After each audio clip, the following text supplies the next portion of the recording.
दोस्तों आप सभी को नमस्कार, आदाब, सत श्री अकाल, गुड मॉर्निंग, खुशामदीद। दोस्तों सुबह का समय है और इस देश को एक गर्व है, इस तिरंगे को एक नई पहचान सिल्वर गर्ल के रूप में मीराबाई चानू ने दिलाई है, जिसका मैं आपसे जिक्र करने से पहले कहने चाहूँगा कि इस भारत देश ने 21 साल का सूखा ख़त्म कर दिया है चानू ने, जिसके लिए मैं मेरी 2 लाइनें कोट करते हुए आगे बात को स्टार्ट करूँगा कि पढ़ोगे लिखोगे तो बनोगे नवाब, खेलोगे कूदोगे तो बनोगे लाजवाब। और इस कोट को मीराबाई चानू के ऊपर अगर अपन कहें तो इसमें कोई अतिशयोक्ति नहीं है, बिल्कुल सटीक बैठता है। 8 अगस्त 1994 में मणिपुर के एक छोटे से गांव में एक गरीब परिवार में जन्मी मीराबाई चानू आज भारत देश के बच्चे बच्चे चप्पे चप्पे की ज़बान के ऊपर रंग बिखेर रही है। दोस्तों 4 फीट 11 इंच की छोटी सी हाइट, 49 केजी वेट में वेट लिफ्टर के रूप में इस देश को सिल्वर गर्ल के रूप में मीराबाई चानू ने एक अलग पहचान दिला दी है। दोस्तों सफ़र की शुरुआत 20 साल की छोटी सी उम्र में चानू करती है और 2014 में ग्लासगो कॉमनवेल्थ में सिल्वर मेडल 48 केजी वेट में जीतकर इस देश के सामने अपनी भूमिका प्रदर्शित करती है। फिर 2018 में गोल्ड मेडल जीतती है और उसके बाद वर्ल्ड चैम्पियनशिप 2017 में गोल्ड मेडल दोबारा जीतकर इस देश के अंदर अपनी एक नई पहचान, एक नई छवि के रूप में उभर कर आ जाती है।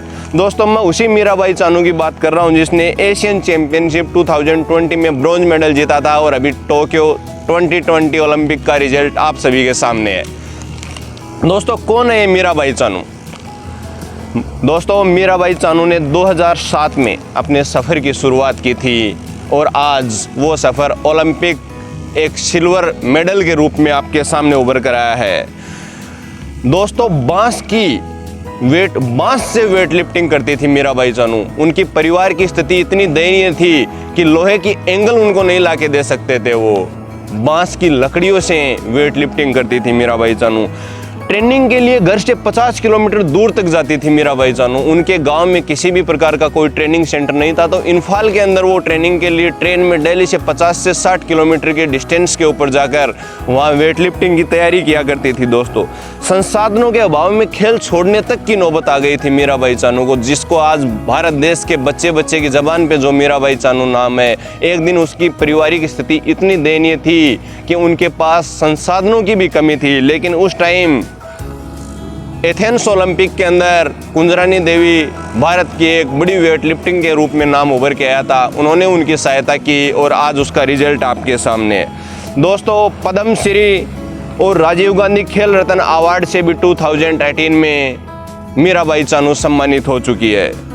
मीराबाई चानू का पूरा नाम साइखोम मीराबाई चानू है। दोस्तों 20 साल की उम्र में ही मीराबाई चानू ने अपनी एक अलग पहचान बना ली थी और इस देश के सामने एक नई भूमिका के रूप में उभर कर आई थी। दोस्तों रियो ओलंपिक 2016 के अंदर मीराबाई चानू का प्रदर्शन बहुत ही निराशाजनक रहा था और उस प्रदर्शन के बाद में इतनी डिप्रेशन में मीराबाई चानू चली गई थी कि उनको मनोवैज्ञानिकों का सहारा लेना पड़ा था। लेकिन उस डिप्रेशन से उभरने के बाद उनकी कड़ी मेहनत और इस 4-5 साल के सफ़र के अंदर उनकी शुरुआत इतनी खतरनाक रही कि आज तक के ओलंपिक इतिहास में पहले ही दिन भारत को पदक लगवाकर भारत का नाम गौरवान्वित कर दिया। दोस्तों 2014 में स्कॉटलैंड राष्ट्रमंडल खेलों में 48 केजी में रजत पदक जिताकर उन्होंने स्पष्ट कर दिया था कि इस बार ओलंपिक की प्रबल दावेदार मीराबाई चानू है। दोस्तों मीराबाई चानू के घर पे उनके माता पिता, 2 भाई और 3 बहनें, एक बड़ी फैमिली है जिनका एक समय ऐसा था कि उनके परिवार का पालन पोषण करना भी बहुत बड़ी बात है। ऐसे भारतीयों के ऊपर आज हमें गर्व है, नाज है। कहते हैं ना कि मेहनत कमजोरी को छिपा देती है और एक नया इतिहास रच देती है। अगर आपके अंदर पैशन है, आप में जुनून है, तो आप दोस्तों कुछ भी कहते हैं। इसीलिए तो कहते हैं हजारों वर्ष नरगिस अपनी बेनूरी पर रोती है, बड़ी मुश्किल से होता है चमन में दीदार पैदा, बड़ी मुश्किल से होता है चमन में दीदार पैदा। इसी के साथ मैं मेरी वाणी को यहाँ ख़त्म करके आपको इतना ही दोस्तों कहना चाहूँगा कि आपके भाई का जुनूनी बातें यूट्यूब चैनल को लाइक, कमेंट, शेयर और सब्सक्राइब ज़रूर करिए ताकि ऐसे ही लेटेस्ट वीडियो के साथ आपके साथ जुड़ा रहूं। Thank you. जय हिंद, जय भारत।